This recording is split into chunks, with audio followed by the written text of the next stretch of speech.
9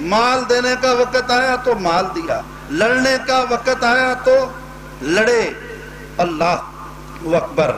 اور اللہ کے احکامات کو بھی قائم رکھا، اللہ کے احکامات کو بھی قائم رکھا۔ جو جو شرعی حکم آیا اس کا تعلق اگر عبادت سے تھا تو سب سے پہلے اللہ کے نبی نے خود اللہ کی عبادت اس اللہ کے حکم کو مان کر کی، پھر صحابہ کرام نے کی۔ اگر اللہ کا حکم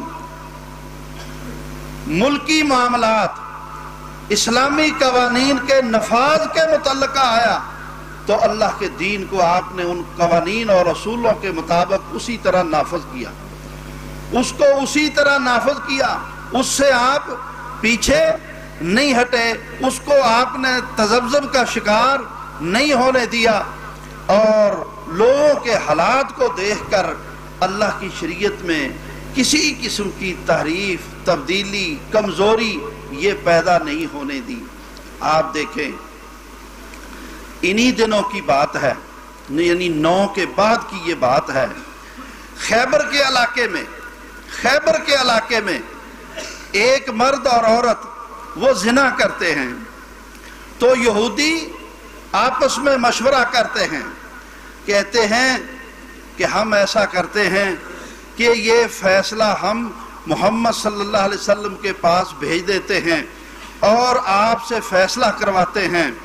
ہمارا فیصلہ تو چونکہ یہ ہے، یہودیوں نے اب اللہ کی کتاب تورات کے حکم میں تبدیلی کر کے اپنا مسئلہ یہ بنا لیا تھا کہ جو کوئی بھی زنا کرتا تو اس کا منہ کالا کر کے گدھے کے اوپر بٹھا کر بستی کا چکر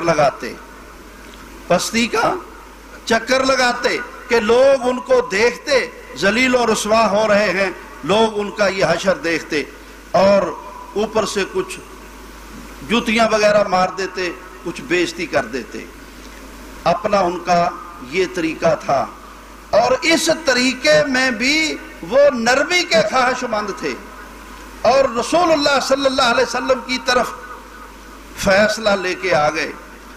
اللہ تعالی نے ایت اتاری، فرمایا کہ اے میرے نبی محمد صلی اللہ علیہ وسلم، یہ تجھے، تیرے ساتھیوں کو، تیرے دین کو یہ خراب کرنا چاہتے ہیں، اور یہ تجھ سے یہ ایسے فیصلے کروانا چاہتے ہیں جو اللہ کی کتاب کے خلاف ہو، اور یہ جو بات تمہارے پاس لے کے آ رہے ہیں اگر یہ آپ کے پاس آئیں تو آپ کی مرضی ہے، فیصلہ کریں، مرضی ہے نہ کریں، آپ کو ہم اختیار دیتے ہیں، اگر کریں تو انصاف کے ساتھ کریں، لیکن ان کو یہ بتا دیں کہ تم جو فیصلہ میرے پاس لے کے آ رہے ہو، میرے پاس بھی وہی فیصلہ ہے جو کہ اللہ کی کتاب تورات کے اندر ہے، جو کہ اللہ کی کتاب انجیل کے اندر ہے، جو کہ اللہ کی کتاب زبور کے اندر ہے۔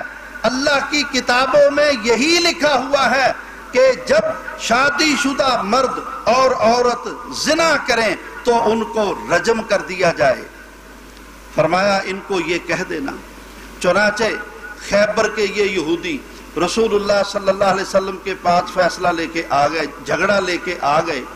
آپ صلی اللہ علیہ وسلم نے، ان کا ایک عالم تھا، اس کا نام تھا ابن سوریہ، اس کو کہا تو بتا کیا تورات کے اندر ان کو رجم کرنا نہیں لکھا ہوا؟ کہتا ہے جی نہیں لکھا ہوا، ہماری کتاب میں تو یہی لکھا ہوا ہے کہ ان کا منہ کالا کریں اور گدھی کے اوپر بٹھا کر ان کو چکر لگائیں۔ آپ نے فرمایا عبداللہ بن سلام کو بلاؤ۔ عبداللہ بن سلام جو کہ یہودیوں کے بہت بڑے عالم تھے اور مسلمان ہو گئے تھے، عبداللہ بن سلام کو بلایا گیا۔ عبداللہ بن سلام نے تورات کی آیات پڑھ کر سنائی، کہا اللہ کی کتاب تورات میں یہ لکھا ہوا ہے کہ جب شادی شدہ مرد عورت زنا کریں تو ان کو رجم کر دیا جائے۔ ابن سوریہ تو جھوٹ بول رہا ہے۔ ابن سوریہ کہتا ہے کہ ہاں میں جھوٹ بول رہا ہوں، ہماری کتاب کے اندر تو ایسے ہی لکھا ہوا ہے۔ فرمایا تو پھر تم اللہ کی کتاب میں تحریفیں کرتے رہے اور اللہ کے دین کو تم بگاڑتے رہے، اور آج تم مجھ سے جو تم نے تحریف کر کے اصل مسئلے کو بدل کر اس سزا کو جو کہ رجم ہے، اس سزا کو بدلا منہ کالا کرنے میں اور گدھے کے اوپر چکر لگانے میں، اب اس میں بھی تبدیلی مجھ سے کروانا چاہتے ہو، اور تم کیا فیصلہ مجھ سے لینا چاہتے ہو؟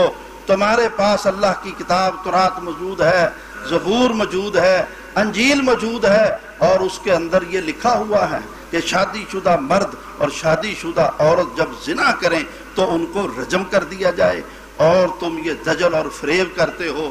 فرمایا ان کی سزا یہی ہے کہ ان کو رجم کر دیا جائے، جاؤ اپنے علاقے میں جا کر ان کو رجم کر دو۔ حضرات گرامی، یہ میں نے مغز ماری ایسے نہیں کی ہے، اللہ کی منشا، اللہ کی چاہت، اللہ کی پسند۔ دوسرے لفظوں میں سنیں، اللہ نے اپنے نبی کو اس غرض سے بھیجا کہ اللہ کی کتاب کو اللہ کی زمین کے اوپر نافذ کرنا، لوگ اللہ کی کتاب کے مطابق چلیں۔ ان آیات کے بعد اللہ تعالیٰ نے فرمایا مَن لَّمْ يَحْكُم بِمَا أَنزَلَ اللَّهُ فَأُولَٰئِكَ هُمُ الْكَافِرُونَ، پھر فرمایا مَن لَّمْ يَحْكُم بِمَا أَنزَلَ اللَّهُ فَأُولَٰئِكَ هُمُ الظَّالِمُونَ، پھر فرمایا مَن لَّمْ يَحْكُم بِمَا أَنزَلَ اللَّهُ فَأُولَٰئِكَ هُمُ الْفَاسِقُونَ، جس معاشرے کے لوگ اللہ کے اتارے ہوئے فیصلوں کے مطابق فیصلے نہ کریں وہ کافر ہیں۔ جس معاشرے کے لوگ اللہ کے اتارے ہوئے فیصلوں اور حکموں کے مطابق فیصلے نہ کریں وہ ظالم ہیں۔ وہ جس معاشرے کے لوگ اللہ کے اتارے ہوئے حکم کے مطابق فیصلے نہ کریں وہ فاسق ہیں۔ فاسق، ظالم، کافر، تینوں کا انجام جہنم بتائی گئی ہے قرآن میں، اللہ کی کتاب میں تینوں کا حشر جہنم بتایا گیا ہے۔ حضرات، یہود و نصارہ، دیگر باطل مذاہب کے لوگ پہلے تو محمد رسول اللہ کے دین کو پھیلنا ہی پسند نہیں کرتے تھے، جب پھیل رہا تھا تو اس کے اندر رکاوٹیں کھڑی کی انہوں نے، اور جب پھیلتا نظر آیا تو اس کے حکموں میں بھی، اس کے نفاذ میں بھی رکاوٹ بنے۔ اب جب پھیل چکا اور 1450 سال ہونے والا ہے تو اب بھی ان کی سرگرمیاں جاری و ساری ہیں۔ اور مسلمانوں، تمہاری اتنی حکومتیں، تمہاری اتنی عوام، تمہاری اتنی اکثریت، لیکن اللہ کی کتاب کا نفاذ نہیں۔ تمہارے ملک، تمہاری پارلیمنٹیں، تمہارے نظام، یہ سارے کے سارے اللہ کی کتاب کے مد مقابل ہیں، اور یہ وہی کام کر رہے ہیں جو دور رسول میں ان باطل مذاہب کے لوگوں نے کیا، جو ان منافقوں نے کیا، جو اس دور کے بے ایمانوں نے کیا۔ وہی کام اس وقت ہوتا ہے اللہ کی حدود کے ساتھ، اللہ کے قانون کے ساتھ، اللہ کے اتارے ہوئے ضابطے کے خلاف۔ کیا کچھ نہیں ہو رہا؟ اللہ کا قانون وہ ہمیشہ کے لیے ہے، اور خاص بالخصوص یہ پاکستان بنائی اس مقصد سے تھا، تو اس میں اللہ کی کتاب کا نفاذ ہونا چاہیے۔ لیکن اللہ کی کتاب کا نفاذ ہمیں نہ تو شرعی قصاص اور دیت کے قوانین کی صورت میں نافذ نظر آتا ہے، نہ ان شرعی حدود کا نفاذ ہمیں ان سزاؤں کی صورت میں نظر آتا ہے، نہ ہی دیگر جو اسلام کا نظام ہے وہ کسی صورت میں نظر آتا ہے۔ اور ہم پھنسے ہوئے ہیں، ووٹ دینے ہیں نالیوں کے لیے یا چور چھڑوانے کے لیے۔ میرے مسلمان بھائیوں، یہ اس دور کا ہمارا اجتماعی گناہ ہے جو پاکستان قوم کر رہی ہے، اور پھر اس کے بعد مسلم امہ کر رہی ہے۔ خدا را فکر کیجئے، ہم صرف دال روٹی کے چکر میں پڑے ہوئے ہیں، اللہ کی کتاب کو صرف برکت کے لیے سمجھا ہوا ہے۔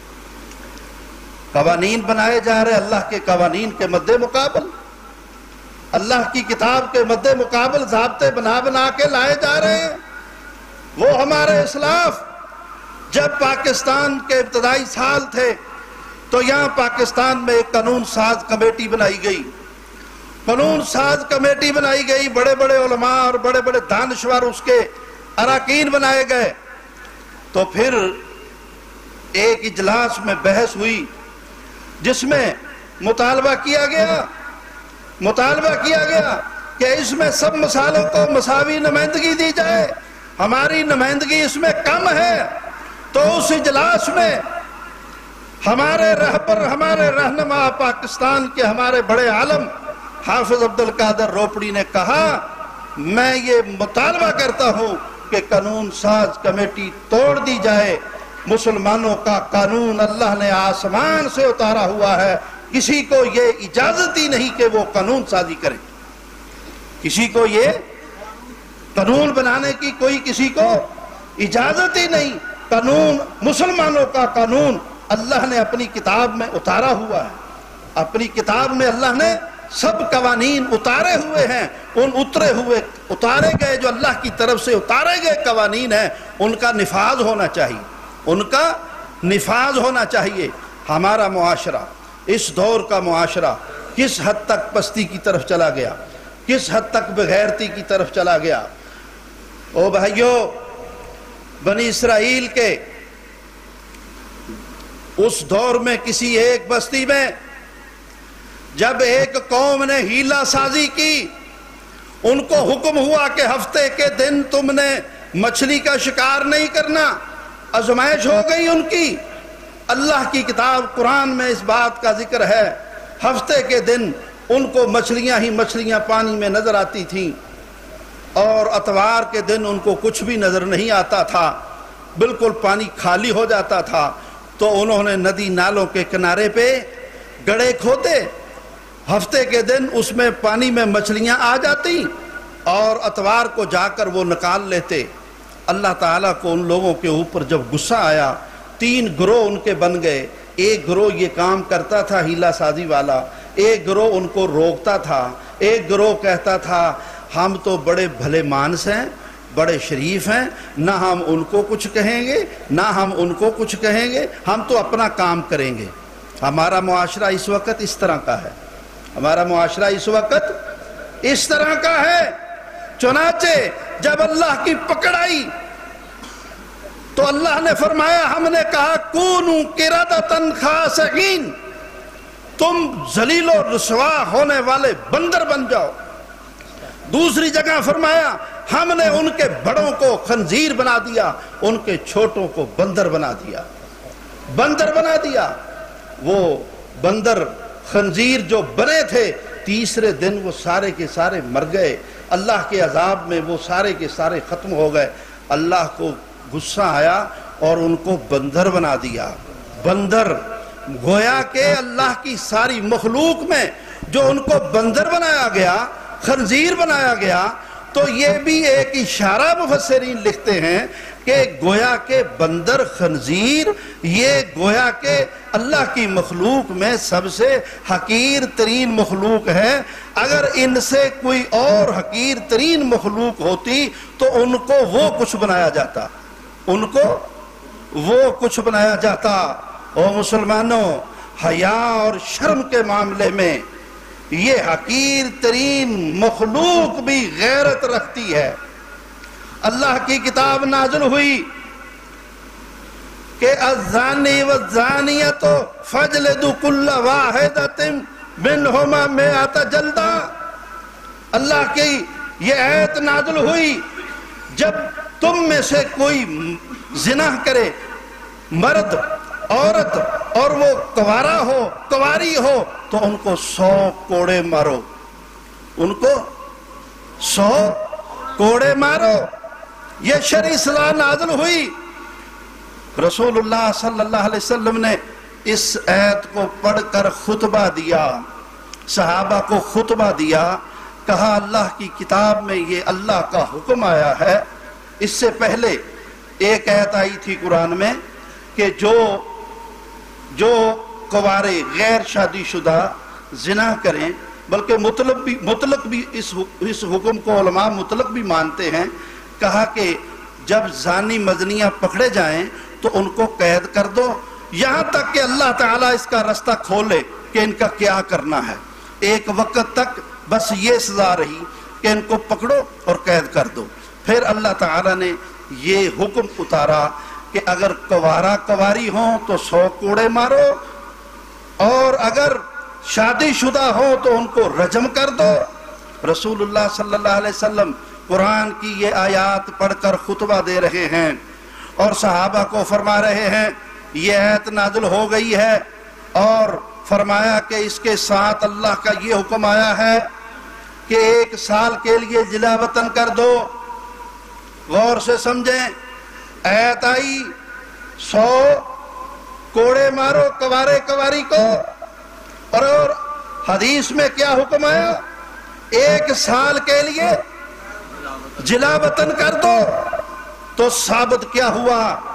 دین سمجھنے کے لیے، دین پر چلنے کے لیے قرآن کی آیات کے ساتھ احادیث رسول کو ماننا ضروری ہے۔ احادیث رسول کو ماننا ضروری ہے۔ قرآن میں آیا 100 کوڑے، آمنہ کے لال کی زبان سے نکلا 1 سال کی جلا وطنی۔ قرآن میں آیا اگر وہ شادی شدہ ہیں تو ان کو رجم کرنا ہے، اور آمنہ کے لال کی زبان سے یہ نکلا کہ رجم کرنے سے پہلے ان کو 100 کوڑے بھی مارنے ہیں۔ رجم کا مطلب ہے کہ ان کو کمر تک گڑھا کھود کر زمین میں گاڑ کر پتھر مار مار کے ان کو مار دیں، پتھر مار مار کے ان کو مار دیں۔ اس کو کہتے ہیں رجم کرنا۔ اللہ اکبر، فرمایا 100 کوڑے بھی مارنے ہیں، رجم بھی کرنا ہے۔ او بھائیو، قرآن اور حدیث یہ 2 ہی دین کے ماخذ ہیں، یہ 2 ہی دین کے ماخذ ہیں، اور ان کو مانو گے، ان کو سمجھو گے تو اپنا ایمان بچے گا۔ خدا کے لیے ان باتوں کو ذہن نشین کر لو۔ حضرات، آپ صلی اللہ علیہ وسلم جب یہ آیات اس خطبے میں سنا رہے تھے، صحابہ کرام سن رہے تھے، آپ خطبہ دے کے غور سے سنیں میری بات، آپ خطبہ دے کے فارغ ہوئے، آپ ممبر سے نیچے تشریف لائے تو عمر بن مامون ایک صحابی ہیں، وہ اٹھ کر آپ کے پاس آ گئے، آپ کے قریب آ گئے، کہنے لگے اللہ کے رسول صلی اللہ علیہ وسلم، آپ نے تو ابھی یہ تشریح کی ہے کہ اور اللہ کا حکم اب آیا ہے، قرآن کی آیتیں اب آئی ہیں، لیکن میں اس وقت جب کہ میں مسلمان بھی نہیں تھا، میں ایک سفر پہ تھا، اور ایک سفر کی حالت میں ایک جنگل سے گزر رہا تھا، تو اس جنگل میں نے ایک منظر دیکھا تھا، وہ مجھے یاد آ گیا۔ فرمایا بتاؤ تم نے کیا منظر دیکھا تھا؟ عمر بن مامون کہتے ہیں اے اللہ کے رسول، میں نے دیکھا ایک درخت کے نیچے ایک بندریا اپنے بندر کو سلا رہی ہے، ایک بندریا اپنے بندر کا سر اپنی گود میں رکھے ہوئے ہے اور اس کو تھپکیاں دے رہی ہے۔ بخاری شریف میں حدیث ہے، یہ اپنے بندر کو تھپکیاں دے رہی ہے، اس کے سر پہ کھجلی کر رہی ہے، اور اس کو اس نے اس طرح سے سلا دیا۔ جب اس کا بندر سو گیا تو ایک دوسرا بندر سامنے آیا، اور اس بندر نے اس بندریا کو اشارہ کیا، تو اس بندریا نے اپنے بندر کا سر زمین پہ رکھ دیا اور چھلانگ لگا کر اس بندر کے پاس چلی گئی، اور اس بندر نے اس بندریا کے ساتھ اپنی حاجت پوری کی۔ تو پھر وہ بندریا وہاں سے دوبارہ آئی اپنے بندر کے پاس، اور اپنے بندر کا سر اٹھا کر اس نے پھر گود میں رکھ لیا اور پہلی حالت میں آ گئی، اسی طرح بیٹھ گئی۔ اس کا بندر جاگا، اور اس کی جو حس تھی، اس حس سے اس نے اپنی بندریا کے جسم کو سونگنا شروع کر دیا، اپنی بندریا کے جسم کو سونگا، اور پھر وہ چھلانگ لگا کر ایک طرف ہو گیا، اور پھر وہ غرایا، اور اس کو گویا کہ کہہ رہا تھا کہ تیرے جسم سے کسی اور بندر کی مجھے بو آ رہی ہے۔ چنانچہ اس نے پھر بندریا کو گھرا کر اشارے کیے تو اس بندریا نے سر ہلایا، گویا کہ اس نے اعتراف کر لیا کہ ہاں میں نے یہ غلطی کی ہے۔ تو وہ بندر چیخا۔ عمر بن مامون کہتے ہیں اللہ کے رسول میں نے دیکھا کہ وہ بندر پھر چیخا۔ جب اس نے چیخ ماری تو بہت سارے بندر جنگل میں جمع ہو گئے، اور پھر اس بندر نے اس بندریا کی طرف اشارہ کر کے ان کو اپنی آواز میں گرا کر کچھ بتایا تو وہ بندر جنگل میں پھیل گئے، اور بہت دیر کے بعد وہ اس بندر کو تلاش کر کے لے آئے۔ پھر وہ بندر سارے کے سارے اس کام پہ لگ گئے کہ انہوں نے مل کر ایک گڑھا کھودا، اور اس گڑھے میں اس بندریا اور بندر کو ڈالا، اور انہوں نے پھر پتھر جمع کیے اور اس بندر اور بندریا کو وہ پتھر مارنے لگے۔ عمر بن مامون کہتے اللہ کے رسول پھر میں وہاں سے جب سامنے ہوا تو ایک بندر بھاگتا ہوا میری طرف آیا، میرے بازو سے پکڑ کر مجھے اس گڑھے کے قریب لے گیا اور ایک پتھر میرے ہاتھ میں دیا اور مجھے اشارہ کیا کہ تو بھی ان کو مار۔ اور میں کیا کہوں، میں کیا کہوں؟ اور سمجھو کچھ سمجھو، ہمارا معاشرہ، ہمارے ارباب اقتدار، ہماری حکومتیں، ہمارے آج کے مسلمان بندروں سے بھی گئے گزرے ہو گئے، بندروں سے بھی گئے گزرے ہو گئے۔ ان کے اندر غیرت، ان کے اندر یہ حس، ان کے اندر کچھ شرم، کچھ حیا، جو کہ حقیر ترین مخلوق، اور ہماری پارلیمنٹ بے حیائی کے لیے قانون بناتی پھرتی ہے، ٹرانسجینڈر بل لے کے آ گئی، کبھی کچھ کبھی کچھ کبھی کچھ کبھی کچھ، انا للہ و انا الیہ راجعون، اور ایسے ایسے بل پیش کر کے منظور کیے جا چکے ہیں کہ راضی خوشی سے جو مرد عورت رہیں تو ان کو کوئی کچھ نہیں کہہ سکتا۔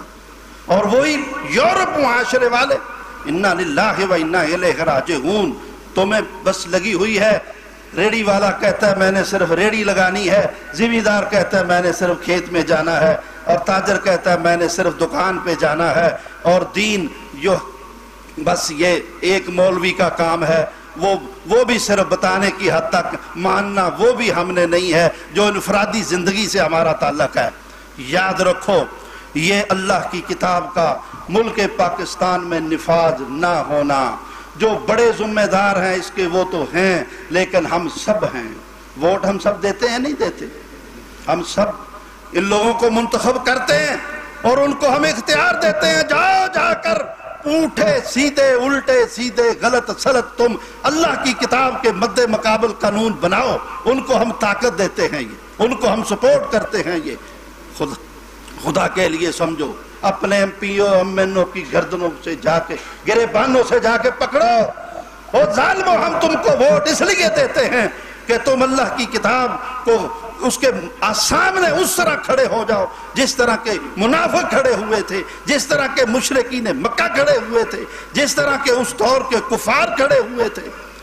دیکھیے ایک لفظ ہے، جیسا کہ 3 لفظوں کا ذکر ہو گیا اس آیت میں، کافر، فاسق، ظالم، اس طرح ہے منافق، زندیق، منافق، زندیق۔ زندیق کون ہوتے ہیں؟ جو کلمہ تو پڑھتے ہیں لیکن ان کو کوئی پرواہ نہیں ہوتی عمل کرنا ہے یا نہیں کرنا، ان کو کوئی پرواہ نہیں ہوتی کہ اللہ کی کتاب کو خراب کیا جا رہا ہے یا نافذ کیا جا رہا ہے۔ میرا رب مجھے معاف فرمائے، پتہ نہیں ہمارا کیا حشر ہوگا اور کن کے ساتھ حشر ہوگا۔ ہمیں صرف فکر پڑی ہوئی ہے تو صرف ایک ہی فکر پڑی ہوئی ہے کہ اپنی عیش اور سہولتوں کے لیے کمانا ہے، کھانا ہے، سو مر جانا ہے، صبح پھر اسی کام پہ لگ جانا، کوئی فکر نہیں ہے اللہ کی کتاب کے ساتھ کیا سلوک ہو رہا ہے۔ اور اس کا بڑا المیہ ایک اور بھی، وہ جہالت، وہ ہے جہالت۔ ہمارے معاشرے میں قرآن کی تعلیم صرف اور صرف اس غرض سے ہے کہ امامت کرنی ہے یا امامت کروانی ہے یا امام لانا ہے، بس۔ اس سے آگے کوئی ہم نے غرض نہیں سمجھی، صرف ہمارے مسلمانوں کو نکاح پڑھانے والا چاہیے، جنازہ پڑھانے والا چاہیے، بس اللہ اللہ خیر چلنا۔ اللہ کی کتاب کے مطابق فیصلے ہوں، اللہ کی کتاب کے مطابق حکومت ہو، اللہ کی کتاب کے مطابق ہر شخص کا نظام چلے، اللہ کی کتاب کے مطابق انفرادی زندگی، اللہ کی کتاب کے مطابق اجتماعی زندگی، یہ حکم تھا اللہ تعالیٰ کا۔ فرمایا اقیم الدین ولا تتفرقوا، اللہ کے دین کو قائم کرو اور تم تفرقوں میں نہ بٹو۔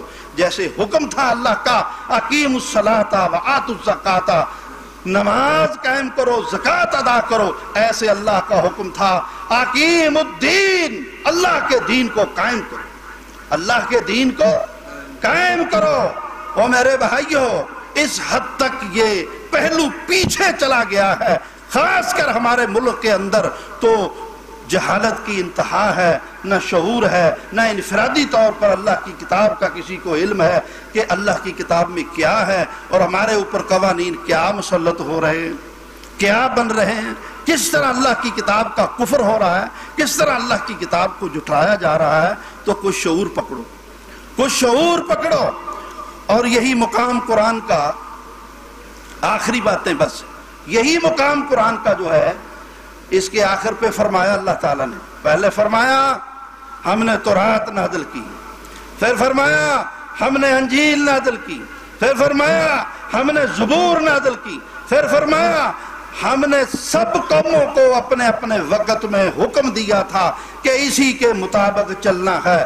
بالآخر فرمایا ہم نے قرآن نازل کیا، اور قرآن کے ساتھ وَأَنزَلْنَا الْقُرْآنَ، قرآن کے ساتھ فرمایا وَجَعَلْنَا مُحَيْمِنًا، ہم نے اس قرآن کو پہلی کتابوں کا بھی نگران بنایا ہے کہ جو اس کتاب کے اندر اب ہے وہی پہلی کتابوں میں سے جو اس کے موافق ہوگا وہ ان کتابوں کا بھی چلے گا، اور جو اس کتاب کے مطابق نہیں ہوگا وہ منسوخ سمجھا جائے گا۔ تو ہماری کانفرنس ہے ختم نبوت۔ کیا ہے؟ ختم نبوت۔ اللہ تعالیٰ نے اس قرآن کو آخری مور بنایا ہے کتابوں کے لیے، محمد رسول اللہ کو آخری اتھارٹی بنایا ہے سارے بھیجے ہوئے نبیوں پر، ساری شریعتوں پر۔ بدعت کی کوئی گنجائش نہیں رکھی، رسومات پہ چلنے کی کوئی گنجائش نہیں رکھی، اور ہمارے دین میں اللہ تعالیٰ نے یہ کوئی گنجائش نہیں رکھی کہ کوئی اپنے مولویوں کو، پیروں کو، رہبروں کو وہ یہ مقام دے دے جو نبی کا ہے۔ اور اللہ نے ہمیں یہ حکم دیا ہے کہ اللہ کی کتاب کے مطابق چلو اور رسول اللہ صلی اللہ علیہ وسلم کی اطاعت میں رہ کر چلو، آپ کی نافرمانی نہ کرو، فرما برداری کے اندر رہو، اور رسول صلی اللہ علیہ وآلہ وسلم کی بات کو آخری فیصلہ ماننا، سمجھنا۔ ان ہستیوں نے اس پر کاربند رہ کر عمل کیا ہے جن کے نام پر مذاہب بنے ہوئے ہیں۔ میں ایک مثال عرض کرتا ہوں، امام مالک کون؟ امام مالک پڑھا رہے ہیں مسجد نبوی میں، ہزاروں کی تعداد میں شاگرد بیٹھے ہوئے ہیں، اور امام مالک سے سوال ہوتا ہے کہ یہ بتائیے وضو کرتے ہوئے انگلیوں کا خلال، اس کا شرعی حکم کیا ہے؟ امام مالک کہتے ہیں کوئی ضروری نہیں۔ کیا کہتے ہیں؟ کوئی ضروری نہیں۔ شاگردوں میں ایک شاگرد وہب بن منبہ اٹھ کے کھڑا ہوتا ہے، کہتا ہے استاد محترم میں مصر سے آیا ہوں، وَعِنْدَنَا سُنَّةٌ، ہم نے مصر کے علماء سے اس مسئلے کے بارے میں یہ پڑھا ہے کہ یہ تو اللہ کے نبی کی سنت ہے، یہ تو اللہ کے نبی کی سنت ہے۔ امام مالک کہتے ہیں ہاتو برہانکم، ہاتو برہانکم، دلیل لاؤ۔ کیا کرو؟ دلیل لاؤ۔ اگر یہ سنت ہے تو اس کی دلیل لاؤ۔ وہب منبہ اپنے جس استاد سے یہ بات سنی تھی اس کا نام لے کر سند پڑھتے ہیں، اللہ کے نبی تک پہنچاتے ہیں اور حدیث بیان کرتے ہیں۔ اللہ کے نبی نے فرمایا بالغ فی الاستنشاق وخلل بین الاصابع، وضو کرتے ہوئے ناک میں پانی چڑھانے میں مبالغہ کرو اور وضو کرتے ہوئے انگلیوں کے درمیان خلال کرو۔ امام مالک اپنا سر جھکا دیتے ہیں اور کہتے ہیں سب سن لو، انگلیوں کے درمیان خلال کرنا محمد الرسول اللہ کی سنت ہے، کیونکہ ہمیں اللہ کے نبی کی حدیث مل گئی، کیونکہ ہمیں اللہ کے نبی کی حدیث مل گئی۔ او بھائیو، دین میں اس رستے کو اختیار کرو۔ علماء جو کچھ بیان کرتے ہیں، میں ان کی خدمت میں بھی گزارش کروں گا کہ آپ ہر بات بیان کرنے میں ثبوت کو ملحوظ خاطر رکھو، یا رب کے قرآن کی آیت ہو یا محمد الرسول اللہ کی حدیث ہو، اور حدیث ہو جس کی سند کا بھی آپ کو پتا ہو، جس کے حوالے کا بھی آپ کو پتا ہو، جس کے ثبوت کا بھی آپ کو پتا ہو، جس کی صحت کا بھی آپ کو پتا ہو۔ اور یہی مسلک اہل حدیث ہے، یہی مسلک اہل حدیث ہے، سند کا اہتمام۔ امام مسلم مقدمہ مسلم میں باب باندھتے ہیں الاسناد من الدین، لوگو سند دین کا حصہ ہے، سند دین کا حصہ ہے۔ اگلا جملہ لولا الاسناد لقالا لقالا من کالا ما شاء، اگر سند کا اہتمام دین میں نہ ہوتا تو جس کے جی میں جو آتا وہ کہتا رہتا، کوئی کسی کو پوچھنے والا ہی نہ ہوتا، کوئی کسی کو پوچھنے والا نہ ہوتا۔ اور سند کی بنیاد پر قیامت کے دن پوچھا جانے والا ہے، ہر بندے سے پوچھا جانے والا ہے، یہ بھی پوچھا جانے والا ہے کہ کہاں سے بیان کیا۔ اور میرا رب مجھے بھی عمل کی توفیق دے، آپ کو بھی توفیق دے، اسٹیج پر علماء کرام کو بھی توفیق دے۔ اس بات کا بھی پوچھا جانے والا ہے، تم نے جو بیان کیا تھا اس پہ عمل کتنا کیا، تم نے جو سنا تھا اس پر عمل کتنا کیا، تم نے جو پڑھا تھا اس پر عمل کتنا کیا، عمل کتنا کیا یا نہ کیا۔ اور یہ مسئلہ تو قرآن کہتا ہے وَلَنَسْأَلَنَّ الْمُرْسَلِينَ، ہم نبیوں سے بھی پوچھیں گے کہ تم نے بیان کتنا کیا تھا، عمل کتنا کیا تھا۔ ہم تو نبیوں سے بھی فرمایا پوچھیں گے، نبیوں سے بھی پوچھیں گے۔ تو اس لیے میرے بھائیوں، بے فکری کی زندگی نہ گزاریں، عمل کی طرف آئیں اور اپنی گفتگو میں سند کا اہتمام کریں، ثبوت کا اہتمام کریں۔ اور یہی ہماری دعوت ہے، یہی ہماری دعوت ہے، یہی ہم چیخ چلا کے کہتے ہیں لوگوں، جس چیز کا ثبوت اللہ کی کتاب سے ہے، اللہ کے نبی کی حدیث سے ہے، وہ دین ہے، جس کا ثبوت نہیں وہ دین نہیں ہے۔ اللہ تعالیٰ سے دعا ہے ہمیں کتاب و سنت کے ساتھ تمسک کرنے کی توفیق عطا فرمائے۔ اللہ رب العزت آپ کی حاضری قبول فرمائے، علماء کرام کا بیان کرنا قبول فرمائے۔ اللہ تعالیٰ اس کانفرنس کو ہم سب کی نجات کا ذریعہ بنائے۔ اقول قولی ھذا واستغفر اللہ لی ولکم وآخر دعوانا ان الحمد للہ رب العالمین۔